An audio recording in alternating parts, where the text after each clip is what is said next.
Bab 90. Chandrasung tertawa lalu menjawab, siapapun dia kedudukannya sama dengan kita, maka bagiku dia tiada bedanya dengan engkau dan datuk dari timur yang engkau kalahkan dengan mudah. Dewi pun tertawa cekikikan lalu kembali berkata, maka sekarang engkau harus menunjukkan kemampuanmu untuk mengalahkan aku. Mari kita mulai. Ajak Chandrasung si tangan api. Dewi bersiap, namun Chandrasung kembali berkata, jika kita bertarung melewati ribuan jurus, maka pertarungan ini memakan waktu dan tentu menguntungkan bagiku, karena usiaku masih muda. Dewi diam dan bersiap. Melihat ini Chandrasung kembali berkata, kita hanya menggunakan jurus pamungkas milik kita untuk menentukan pemenangnya. Dewi tersenyum mengangguk lalu menjawab, usul yang baik, mari. Chandrasung mengarahkan tenaganya dan kedua tangannya pun berubah menjadi merah bagai api dari jari hingga lengannya. Melihat Dewi masih tenang tanpa mengarahkan tenaga dalam membuat dia sedikit bingung. Lalu dia kembali berkata, engkau tidak bersiap. Dewi tertawa lalu menjawab, aku Dewi tangan pedang. Maka tangan dan kakiku adalah pedang. Sekarang engkau seranglah dengan tangan apimu. Dan kita lihat apakah tanganku dapat menahan tangan apimu itu yang hanya pantas untuk digunakan membakar ikan. Mendengar ejekan itu, Chandrasung tertawa dan menambah tenaga dalamnya hingga warna merah semakin gelap. Orang-orang yang berjarak 20 meter dapat merasakan panasnya. Terimalah pukulanku, teriak Chandrasung melesat menyerang Dewi yang masih berdiri tenang. Dewi pun tersenyum menyalurkan tenaganya ke tangan kanannya. Jika tidak terbungkus lengan bajunya, maka semua orang dapat melihat lengan kecil mulus itu menjadi semakin mengkilat, yang diteruskan ke tongkat kayunya yang seperti terbungkus sinar putih. Saat pukulan sudah dekat, Dewi mengangkat tongkatnya menyambut tangan Chandrasung. Sebelum tongkat menyentuh tangannya, Chandra menariknya, lalu mengganti tangan kiri untuk mengirimkan pukulan jarak jauh sembari melompat mundur. Dia sengaja melakukan itu untuk menghindari benturan yang tentu merugikannya, karena tongkat itu sudah tersaluri tenaga dalam yang begitu besar. Dewi melompat tinggi menghindari pukulan jarak jauh itu. Ketika turun, dia mengirimkan pukulan jarak jauh yang disusul sodokan tongkat menuju ulu hati Chandrasung. Chandra terkejut melihat serangan yang begitu cepat itu. Dia tidak bisa menghindari lagi, karena tahu tongkat itu akan terus mengikuti kemanapun dia pergi. Dalam sekejap, Chandra memutuskan untuk mengadu tangannya dengan tongkat kayu itu. Dalam kepalanya berpikir, hanya tongkat kayu tentu bukan apa-apa di hadapan tangan apinya. Dewi meluncur, melihat gerakan Chandrasung yang ingin mengadu tenaga cepat berputar di udara, dan turun di belakang Chandrasung dengan tongkat terus terhunus ke punggung Chandrasung. Gerakan tidak terduga ini tentu tidak bisa dihindari oleh Chandrasung yang segera menutup punggungnya dengan memindahkan urat dan tulangnya. Suara tongkat yang menyentuh punggungnya terdengar. Tongkat itu bagai terbenam di dalam air karena Chandrasung menggunakan ilmu memindahkan tulang menyambut besi. Walau tidak mendapatkan cedera, namun tubuh Chandrasung terpental ke depan. Dengan gerakan indah dia mematahkan tenaga yang menyerangnya dan dapat jatuh berdiri bersiap lagi hendak menghadapi serangan Dewi. Namun Dewi berdiri tersenyum sembari mengansurkan lengan kirinya dan terlihat gulungan rambut di tangannya berserta pita putih. Cenderung meraba kepalanya. Pita yang biasa dia gunakan untuk mengikat rambutnya sudah tidak ada lagi. Mengingat ini tubuh Chandra bergetar, penuh amarah. Namun melihat pita itu dia menjadi sadar. Jika Dewi tangan pedang ingin menjatuhkan tangan padanya, maka saat ini kepalanya sudah pecah. Mengingat semuanya, dia membungkuk lalu berkata, Dewi begitu cepat, aku bukan lawan, aku kalah. Para jagoan dari barat berteriak memanggil-manggil julukan Dewi. Bahkan ada yang berteriak, Datuk Selatan keluar, keluar Dewi kami sudah siap. Randu yang tahu apa yang terjadi di luar tendanya melangkah keluar dari tenda, lalu melangkah ke tengah arena. Terima salam hormatku, sapa Randu. Saat itu Lala melompat sembari berkata, jika engkau berani menyentuh sedikit saja tubuh ayahku, maka aku akan bersumpah untuk membalaskannya.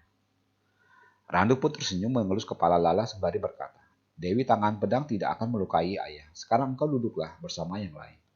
Tapi ayah, dia tidak lumrah manusia, dan ayah bukan lawannya. Hanya tuan muda yang bisa mengalahkannya. Jawab Lala yang juga didengar oleh semua orang yang berada di sana. Hei, gadis kecil, jangan mengganggu. Jangan membuat malu ayahmu.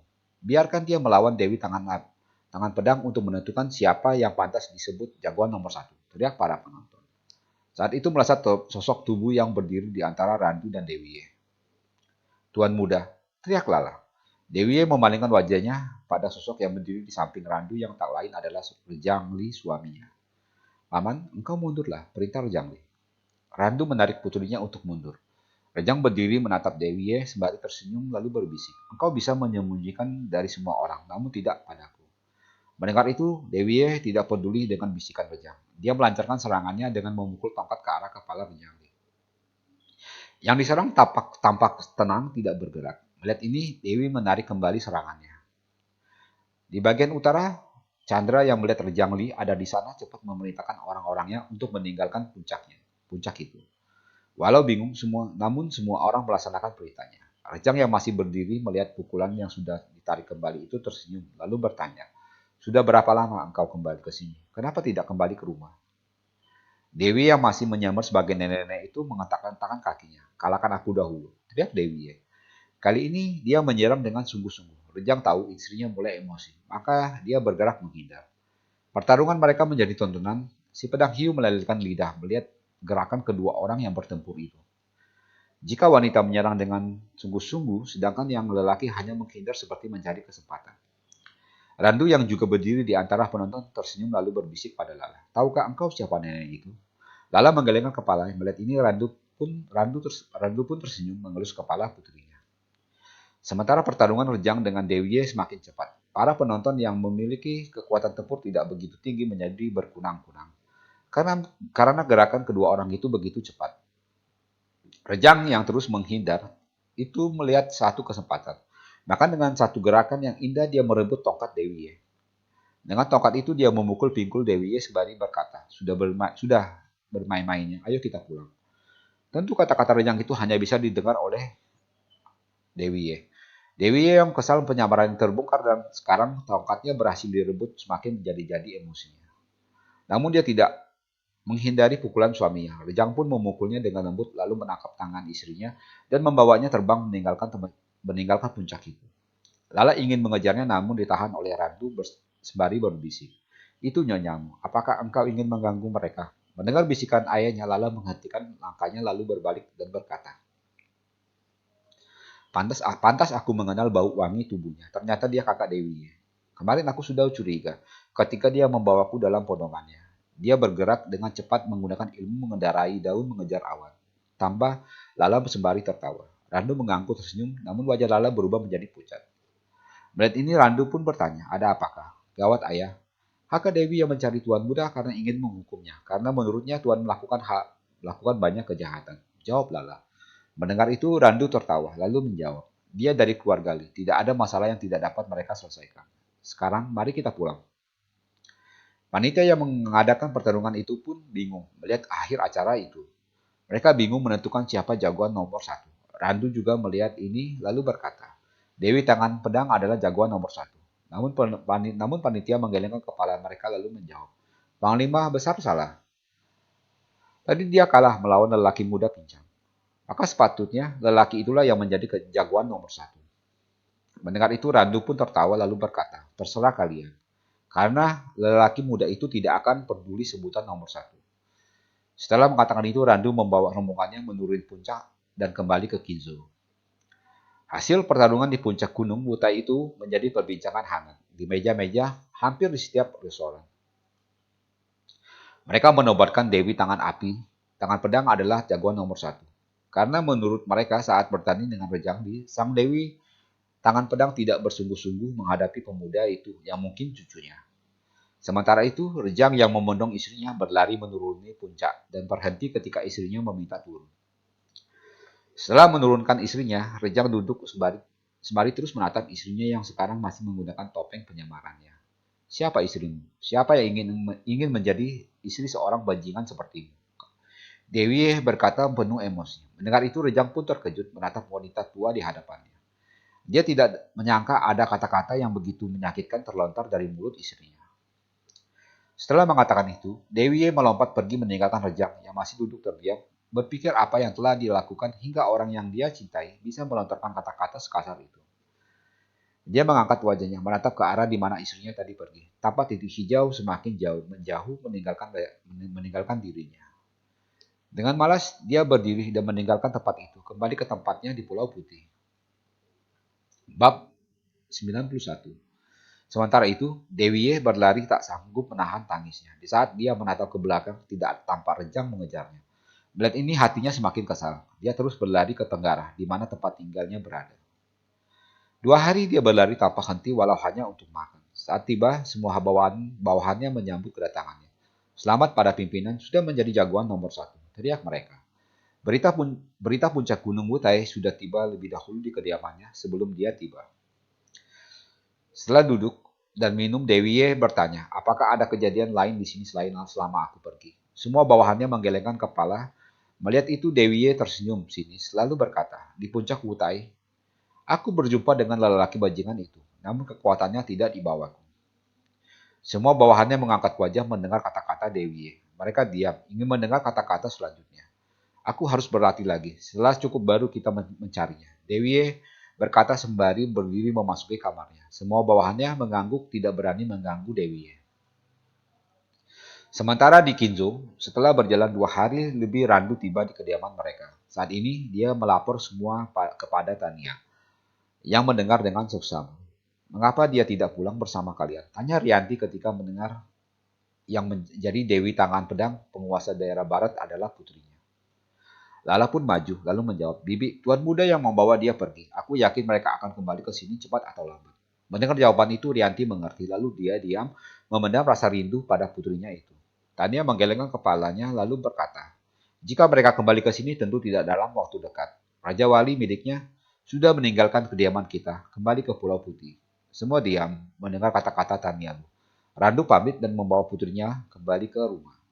Bagaimana dengan Rejang? Setelah meninggalkan Gunung Utai, dia dengan cepat kembali ke selatan. Walau banyak hal yang dia pikirkan, namun dia sudah tidak peduli lagi. Dengan kecepatan sangat tinggi, dia tiba di batu karang di dekat Teluk Kinzo. Setelah memanggil Raja Walinya, dia kembali ke Pulau Putih. Setibanya di atas pulau, dia harus menjawab semua pertanyaan ibunya. Dia tidak menceritakan pertemuannya dengan Dewi Ye, istrinya. Sedangkan jauh di utara, Chandra Sung yang duduk di kursi kebesarannya terbenung. Dia tidak percaya dengan kekalahannya menghadapi Dewi Tangan Pedang. Aku harus berlatih lagi dan akan mendatangi tempatnya untuk menantangnya. Pikir Chandra Sung yang saat ini mulai sibuk melayani pelayan wanita yang muda cantik di sekelilingnya. Begitulah waktu terus berlalu. Setahun sudah lewat dari semua sejak pertarungan menentukan jagoan nomor 1 di puncak Kutai.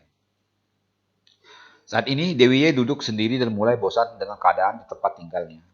Bagaimana kondisi ibu? Pikirnya, yang sekarang merasa rindu pada ibunya dan Rianti. Dia berdiri lalu keluar dari kamarnya sembari berpesan bahwa dia akan pergi untuk beberapa bulan. Setelah memanggil Raja Walinya, para anak buahnya pun yang baru pertama kali melihat Raja Wali itu sangat terkejut dan rasa takut melihat burung yang begitu besar. Dewi Ye melompat ke punggung burung itu lalu memintanya terbang membawanya kembali ke kampung halamannya di Asia Jauh. 1 hari 1 malam dia bersama Raja Wali terbang tanpa henti. Di siang harinya mereka tiba di desa di mana keluarganya tinggal. Keluarganya yang berada di bawah yang melihat Raja Wali terbang ke kediaman mereka berkumpul di lapangan terbuka. Setelah burung yang ditunggangi Dewi Ye mendarat, maka semua orang pun berlutut menyambutnya. Selamat datang Ratu Dewi Cempaka, teriak mereka.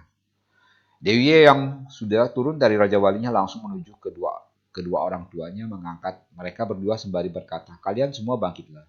Mendengar itu semua bangkit. Sabaria memeluk putrinya sembari berbisik, engkau kembali, mana suamimu? Dewi hanya tersenyum pahit mendengar bisikan ibunya. Setelah beramah-tamah dengan keluarganya, Dewi masuk ke kediamannya, diikuti oleh ibunya. Setelah mereka berdua berada di dalam kamar, Dewi Ye tidak dapat menahan tangisnya, dia pun menangis di dalam pelukan ibunya. Sabaria hanya diam mengelus kepala putrinya. Setelah tidak lagi terdengar suara putrinya, Sabaria menaruh kepala Dewi Ye yang tertidur itu di atas bantal. Setelah itu dia keluar dan membiarkan putrinya beristirahat. Menjelang sore hari, Dewi Ye keluar dari kamar karena mendengar suara ketukan dari ibunya yang memanggil untuk makan malam. Di meja makan duduk ayah dan ibunya bersama adik-adiknya. Mereka makan dengan lahap. Dewi tidak memperlihatkan kesedihannya di hadapan mereka, hanya ibunya yang mengetahui kesedihannya. Setelah makan malam, mereka pun duduk di ruang keluarga berbagi cerita. Malam semakin larut, Dewi masuk ke kamarnya. Sabaria yang melihat itu mengikutinya masuk. Lalu duduk di sisi tempat tidur Dewi. Ada apakah? Engkau bisa berbagi pada ibu, pinta Sabaria. Dewi yang sudah dapat menguasai dirinya menceritakan semua dari sejak dia meninggalkan kampung halamannya hingga 2 hari yang lalu saat bertemu dengan Rejang suaminya. Mendengar cerita putrinya, Sabaria pun tersenyum. Lalu dia bertanya, apakah engkau pernah melihat dia melakukannya? Dewi menggelengkan kepalanya. Melihat ini, senyum di wajah Sabaria semakin terkembang. Lalu dia kembali bertanya, pernahkah para wanita itu bertemu dengan suamimu? Kembali Dewi menggelengkan kepalanya. Sabaria tertawa lalu berkata, mengapa engkau begitu cepat percaya? Apakah engkau percaya suamimu melakukan hal terkutuk seperti itu? Tanya Sabaria melanjutkan kata-katanya. Dewi diam sejenak lalu dia menjawab. Namun semua wanita itu mengatakan dia pincang, tampan, berilmu tinggi dan bernama Rejangli. Siapa lagi jika bukan dia? Sabaria memegang tangan putrinya lalu berkata, siapapun dia, namun ibu yakin lelaki itu bukan suamimu. Mengapa ibu begitu yakin? Tanya Dewi. Sabaria yang masih menggenggam tangan putrinya menjawab. Dia adalah keturunan keluarga Li. Ibu yakin di sekelilingnya banyak wanita cantik yang siap menjadi istrinya. Apakah para wanita itu ada yang secantik orang-orang yang berada di sekeliling suamimu?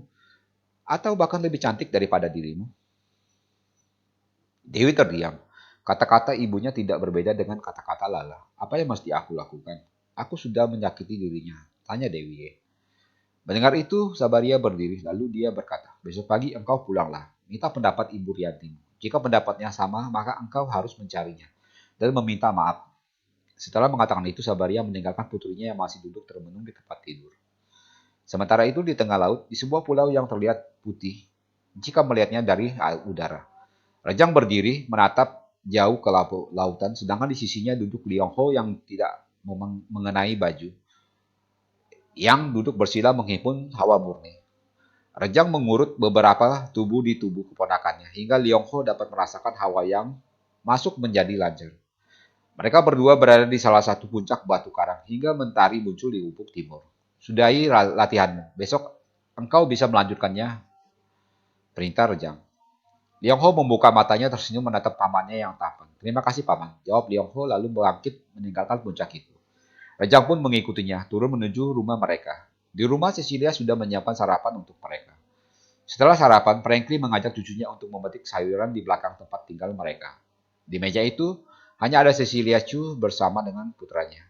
Ada apakah sejak engkau kembali seperti ada satu hal yang engkau pikirkan? Tanya Cecilia. Rejang mengangkat wajahnya lalu menjawab, Ibu benar, banyak hal yang aku pikirkan. Hari ini aku akan menyelesaikan masalahku ini. Cecilia pun tersenyum mengangguk.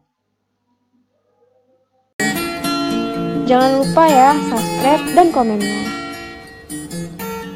See you!